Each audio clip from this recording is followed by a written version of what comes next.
నేను పిలిచిన వెంబడే వచ్చినటువంటి మన జబర్దస్త్ మిత్రులు ప్లస్ మన అశోక్ గారు ప్లస్ మన సిరి గారు అందరికీ కూడా నా యొక్క స్పెషల్ థ్యాంక్స్ టు దెమ్. ఎందుకంటే ఈ సినిమా రంగం మీద నాకు ఎప్పటి నుంచో ఆసక్తి ఉంది. ఐఎమ్ ట్రయింగ్ ఫ్రమ్ 2015, కానీ ఇప్పుడు ఏదో శివుడు ఆజ్ఞలేందే సీమైన కుట్టదు అన్నట్టుగా ఇప్పుడు అవకాశం దొరికింది. సో మా మిత్రుడు మన ఈశ్వర్ బాబు గారు, ఆయన ప్రోత్సాహంతో ఆయన చాలా ఎంకరేజ్ చేశాడు ఈ సినిమాకి. ఇది ఒక ఆర్కియాలజికల్ బ్యాక్గ్రౌండ్లో వచ్చేటువంటి సస్పెన్స్ థ్రిల్లర్. మన మరుగున పడిన చరిత్ర, ఒక టెంపుల్ ఎలా అయింది ఏంటి అని దాని మీద తీసేటువంటి సస్పెన్స్ థ్రిల్లర్ ఇదండి. ఇది చాలా బాగా వచ్చింది. ప్లస్ దీంట్లో కామెడీ కూడా ఉంటుంది, ప్లస్ సస్పెన్స్ అనేది చాలా గట్టిగా ఉంటుంది. ఒక మెసేజ్ ఓరియంటెడ్ ఇది.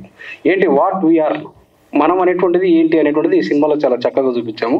మన చరిత్ర, మన పూర్వీకుల చరిత్ర, వాళ్ళు ఎలా బతికారు, వాళ్ళు ఏ విధంగా కోటలు నిర్మించారు, ఏ విధంగా గుళ్ళు నిర్మించారు, మరి ఇప్పుడంటే టెక్నాలజీ ఉంది, అప్పుడు ఏ టెక్నాలజీ లేదు అనేటువంటిది ఈ సినిమాలో చాలా చక్కగా చూపించారు.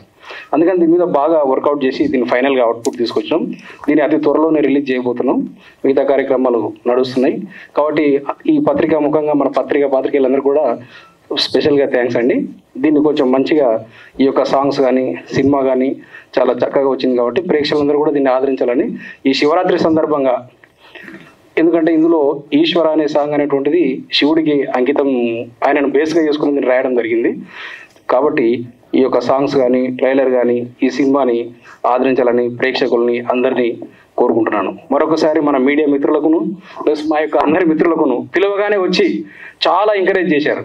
ఆ ఎంకరేజ్ చూస్తుంటే ఇప్పుడు ఇంకా నేను కంప్లీట్గా సినిమా ఇండస్ట్రీలోనే మొత్తం ఇన్వెస్ట్ చేసి వర్క్ చేయాలని నేను డిసైడ్ అయిపోయాను. అతి త్వరలో మళ్ళీ ఇంకొక 1 month లోపల ఇంకొక కొత్త మూవీ అనౌన్స్ చేస్తాను. ఇదే పత్రికా ముఖంగా ప్రోగ్రామ్ పెట్టి ఇలా ప్రతి ఇయర్ మినిమం 3 to 4 మూవీస్ చేయాలనేటువంటిది నా ఆశ. ఫిలిం ఇండస్ట్రీలో తప్పకుండా పాతుకుపోయి చేయాలని ఉంది అన్నట్టు. సో దానికి మా మిత్రుల సహకారంతో తప్పకుండా నేను ఈ సినిమా ఇండస్ట్రీలో రెగ్యులర్గా సినిమాలు తీస్తూ ఇది చేస్తాను. అదే అండి. Thank you very much for coming all the people. నా శ్రేయోభిలాషులు మిత్రులు అందరికీ కూడా నా స్పెషల్గా నా ధన్యవాదాలు.